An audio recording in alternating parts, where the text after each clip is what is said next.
Mapagpalang araw sa ating lahat.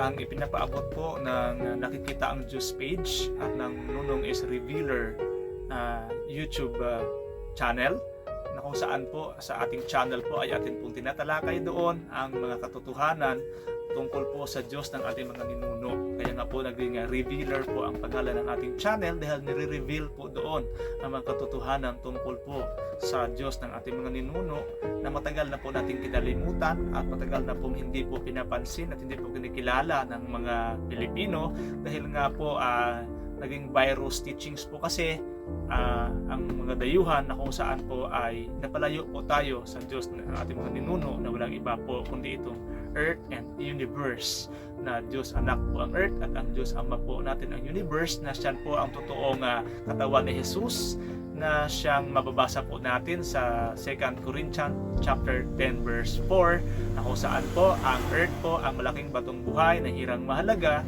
na itinatatuwa po ng marami na naging bato sa panulok. Then ngayong hapon pong ito, medyo po malungkot ang ating araw na ito kasi nga po marami pong napinsala ang bagyong Rolly, na kung saan po ay marami po sa ating mga kapwa Pilipino ang tinamaan po ng malakas na bagyong ito.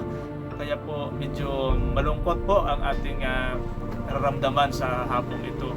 Pero po wala na po tayo pa siguro ibang magagawa pa kundi tayo po ay manalangin sa Diyos at tayo po ay magbahaginan po ng salita ng Diyos upang atin pong mabawasan man lamang sana ang hagupit o ang lupit ng mga disasters po na darating sa atin.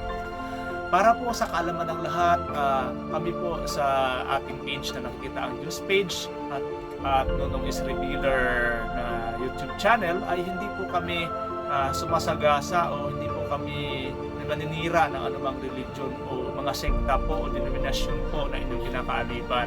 Ang talagang pakay lang po talaga namin ay maipaabot po sa lahat ng mga Pilipino, sa lahat po ng sulok ng mundong ito, na ang mga ninuno po natin bago po pa po dumating ang mga dayuhang mananakop sa ating bansa noong 1521 ng mga Espanyol po, Spaniards, at noong 1380 po na mga palakaibigan nating mga Arabians noong 1380 na may dalang Islam, ay may Diyos na po ang ating mga ninuno, na walang iba po ang mga ninuno nating Eita sa Antique kundi po itong Earth na Diyos Anak at ang Diyos Ama po na Universe. At bago pa po dumating ang mga Kristiyano dito, na sabi sila Kristiyano, ay may cross na pong ginagamit ang ating mga ninuno at makikita po natin yan sa alibata o sa baybayin. So hindi po katotohanan yun na mga dayuhan daw po ang medala ng cross dito, na sila daw po ang totoong Kristiyano, dahil nga po kung isipin po talaga at ating susuriin, talagang matagal na po nga may cross ang ating mga ninuno. Nandyan po yan sa alibata o baybayin na pambansang pambansang alpabeto natin. So ngayong hapon po ang focus po natin ang mga disasters po. Bakit po ba may mga disasters? Bakit po ba marami pong mga sakuna, mga dilubyo at kung ano-ano pang nangyayari sa ating bansa, sa ating mundo? Bakit po ba ito nangyayari? So tatanungin po natin ang Biblia kung bakit po ito nangyayari, ang mga bagay na ito. Sana po ay dito po natin matutunan ang mga katotohanan ito at sana po ay mai-apply na po natin ito pagkatapos po natin matuto ng kaalamang ito. Ang Diyos ng ating mga ninuno ay humihingi ngayon ng pagkilala, pagrespeto at papuri. Kaya lang nga po, marami po naninira na demonyo daw ang Diyos ng ating mga ninuno. Satanas daw ang Diyos ng ating mga ninuno. Kung saan pa yung nagpapakain, nagpapainom at bumubuhay sa kanila, yun pa yung sasabihan nilang satanas o demonyo. Samantalang sila nga po ay wala nga pong Diyos na maipakita, ni anino man lang ng Diyos nilang pinaniniwalaan, wala naman po silang maipapakita. Kumbaga po sila pa daw po yung katotohanan, na samantalang imahinasyon ang lahat ng kanilang mga pinagsasasabi. So ang ating ninuno po, ang Diyos ng mga ninuno natin na Earth po, ay siya pong humihingi ngayon ng pagrespeto, pagkilala at papuri. Matagal na panahon na siyang binabaliwala ng mga alibughang mga anak. Tayo po yun dahil sa mga virus teachings ng mga doktrina ng mga dayuhang bumulag sa ating kamalayan.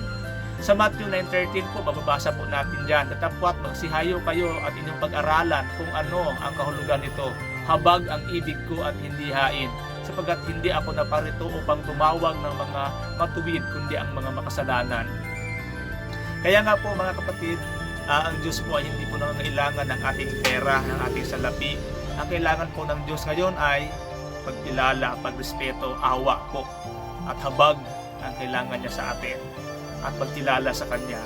So siya po ay kinikilala po natin na isang malaking batong buhay, na isang daan ng katotohanan at ng buhay, na siya rin po pumapatay at bumubuhay, na siya po may gloryang bahaghari, na siya po nasa gitna natin, na siya po may mga anak, na siya po may espiritu, at lahat po ay napapatungkol po ito sa earth na Diyos Anak at universe na Diyos Ama ng ating mga ninuno. Ang mga salot po, sakit, dilubyo, anumang mga disasters ay kanyang pagpaparamdam upang makilala natin siya makilala po siya ng mga nabulagan niyang mga anak. Nananawagan ang Diyos na tayo, ang Diyos po natin ay earth at ang universe, na tayo po ay manumbalik sa Kanya upang ang mga sakit at karamdaman natin ay pagalingin po niya. Siya kasi ang pumapatay at ang bumubuhay na Diyos. Mababasa po niyo yan sa Deuteronomy 32:39. Tingnan ninyo ngayon na ako nga, sa makatuwid bagay ako nga, at walang Diyos sa akin. Ako'y pumapatay at ako'y bumubuhay. Ako'y sumusugat at ako'y nagpapagaling, at walang makaliligtas sa aking mga kamay. Unang Samuel 2:6. Ang Panginoo'y pumapatay at ang bumubuhay. Siya ang nagbababa sa Sheol at nagsasampa. So napakalaki po ng patunay na ang earth po ang tinutukoy nito, na siya pong pumapatay at bumubuhay. Kasi nga po, kung atin pong babalikan ang mga namatay sa bagyong Yolanda, sa bagyong Ronnie, o marami pong mga bagyong dumating sa atin dito sa Pilipinas, ang Palawan lang po ang laging medyo nalalayo sa bagyo. Kasi nga po, dito po sa amin sa Palawan, kami po naniniwala na noon pa man sa Diyos ng ating mga ninuno, na walang iba po kundi itong earth and universe. Hindi po namin ikinakahiya yan kahit saan man po kami dalahin ng katotohanan iyan. Ipaglalaban po namin yan at amin pong tatayuan ang katotohanan iyan, na yan po ang Diyos ng ating mga ninuno bago pa po ipinakilala ang Diyos ng mga dayuhan. Kaya nga po ang Palawan ay nalalayo po sa lindol at anumang mga disasters at anuman po mga sakuna na patuloy pong pinagkakaloob ng Diyos sa mga anak niyang suwail, at patuloy po na sa pagbulag-bulagan sa katotohanan, na kahit alam na po nilang katotohanan ay parang ayaw pa nilang paniwalaan. Ito po, sana po ay i-share po natin upang maganap po i-share po natin ang mga naganap na pangyayari sa Mindanao ay hindi po ipinapadanas ng Diyos sa iba pang mga lugar sa Pilipinas. Sana po ay mawala po itong mga disasters na ito, kasi nga po ito ay hindi po ito natural disasters lang. Kaya nga po ang mga katuruan po na natural disasters po, yan po ay maling katuruan na kumakalat po na isang virus teachings sa mga Pilipino. So hindi po natural disasters lang po itong bagyo at mga lindol na ito, mga tsunami, hindi po yan natural. Kung inyo po nga mamarapatin, ay babasahin po namin sa inyo ang mga patunay ng banal na kasulatan, na ang Diyos mismo ang nagbibigay nito upang bigyan tayo ng leksyon. Okay, ito po, sino kaya ang salarin? Bakit marami ang namamatay taon-taon sa bagyo at mga kalamidad na Diyos mismo ang nagdudulot? Dahil sa hindi pagkilala sa Kanya, dahil sa ang mga tao po ay swail sa katotohanan at pilit na nagbulag-bulagan sa katotohanan. So sa Jeremiah o Jeremias po 25:32, atin pong basahin mabuti. Ganito ang sabi ng Panginoon ng mga hukbo, narito, kasamaan ay mangyayari sa mga bansa, at malakas na bagyo ay babangon mula sa kahuli-hulihang bahagi ng lupa. At ang mapapatay ng Panginoon sa araw na yaoy magiging mula sa isang dulo ng lupa hanggang sa kabilang dulo ng lupa. At sila'y tataghuyan o dadamputin man o ililibing man. Sila'y magiging dumi sa ibabaw ng lupa. So, napakalinaw po na ang Panginoon po ang nagpapabagyo. Sa Jeremiah 25:32, mababasa po natin kung may Bible po kayo. Meron po tayo ulit sa awit 50:3. Ang aming Diyos ay darating at hindi tatahimik, isang apoy na mamumugnaw sa harap niya at magiging totoong malaking bagyo sa palibot niya. Kaya nga po pala, yan pala ang Diyos po pala ang nagpapabagyo. Kaya ang mga Role, ang mga Yolanda, o ano pa po mga bagyong kumitil ng buhay ng mga taong walang kamalay-malay, ang Diyos po ang naggawa po niyan. Ang Diyos ng ating mga ninuno na hindi natin kinikilala at pilit nating pinubulag-bulagan ang ating sarili sa katotohanan. Isaiah 28:2, narito, ang Panginoon ay may isang makapangyarihan at malakas na sugo, parang bagyo ng granizo na mangigibang bagyo. parang unos ng bumubugsong tubig na bumabaha ay ibumuwal niya sa lupa sa pamamagitan ng malakas na kamay.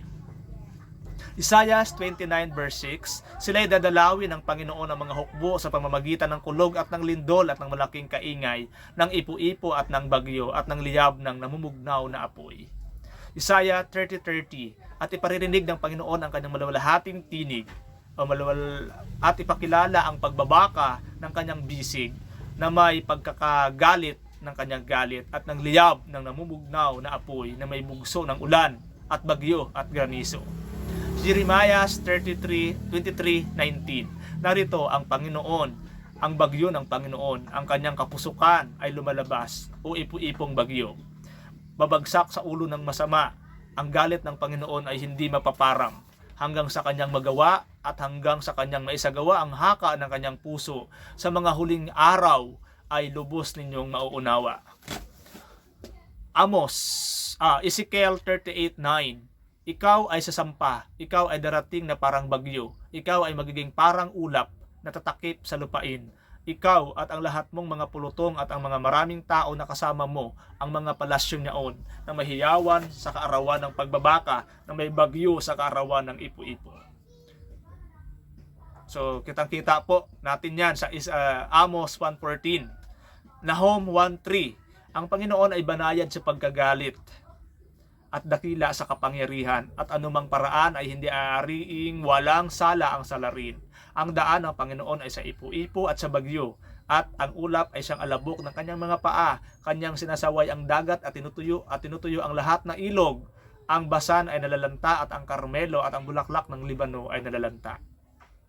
Nahum Pahayag 16:18, at nagkaroon ng mga kidlat at mga tinig at mga kulog, at nagkaroon ng malakas na lindol na di nangyayari kailanman mula ng magkatao sa lupa. Isang lindol na lubhang malakas, lubhang kakilakilabot. At Pahayag 11:19, at nabuksan ang templo ng Diyos na sa langit, at nakita ng kanyang templo ang kaba ng kanyang tipan. At nagkaroon ng mga kidlat at mga tinig at mga kulog, at isang lindol at malaking granizo. Pahayag 11:19, Pahayag 11:13, Pahayag 8:5, Pahayag 6:12, Mga Gawa 16:26, at kaginsa-ginsay nagkaroon ng isang malakas na lindol na anupat nagsiuga ang mga patibayan ng bahay ng bilangguan. Lucas 21:11, Matthew 27:54, QS Al-Baqarah 2 verse 19, QS Al-Baqarah 2 verse 20, QS Ar-Rum 30:24, QS Anisa 1:53, QS Arad 13 verse 13, QS Fusilat 41 verse 13, Ad Adriat 51 verse 44. So sa dami-dami po ng mga katotohanan iyan, na hindi ko na ipinopost lahat dito sa video kasi sobrang dami po ng mga katotohanan, na ang Diyos po mismo ang nagbibigay ng mga disasters. Ang Diyos po mismo ang nagbibigay po ng mga sakuna at mga dilubyo sa ating lahat, dahil mahal po niya tayong kanyang mga anak. Dahil anak po tayo ng Diyos na totoo, kaya nga po niya tayo binibigyan ng leksyon, dahil mahal po niya tayo at gusto po niya tayo na manumbalik sa Kanya, na gusto po niya tayong hanapin natin siya upang ating malasap po ang tunay na kaligayahan sa totoong paraiso na inilaan po niya sa atin. Kaya nga po sana iwag po nating papagmatigasin ang ating mga puso't isipan, at tayo po ay manumbalik na po sa Diyos ng ating mga ninuno na matagal na po nating kinaligtaan. Kaya nga po ang sabi ni Dr. Jose Rizal, ang sinumang hindi marunong lumingon sa kanyang pinanggalingan ay hindi po niya mararating ang kanyang paroroonan. So sana po ay nagustuhan nyo po ang ating video na ito. Sa mga bago pa lang po sa ating YouTube channel at ating FB page, ay i-follow po ninyo, i-like nyo rin po at i-hit nyo po ang notification bell upang sa tuwing mag-upload po tayo ng ating mga videos ay ma-update po kayo at lagi pong makikita nyo kaagad kung may mga bago po tayong video na i-upload. At kung may mga katanungan po kayo, mag-comment po kayo at huwag po kayong mahiyang mag-comment. At sasagutin po namin yan ng taos-puso sa abot po ng aming kakayahan, na kung ano pong ibigay ng Diyos sa amin ay mai-share din po namin sa inyo upang sa ganun po lahat po tayo ay makinabang ng katotohanan. Sa ngalan po ng ating Diyos na pinaniniwalaan, ang Earth na Diyos Anak at Universe po na ating Diyos Ama, kapayapaan po ang maghari sa atin. In Jesus' name, Amen.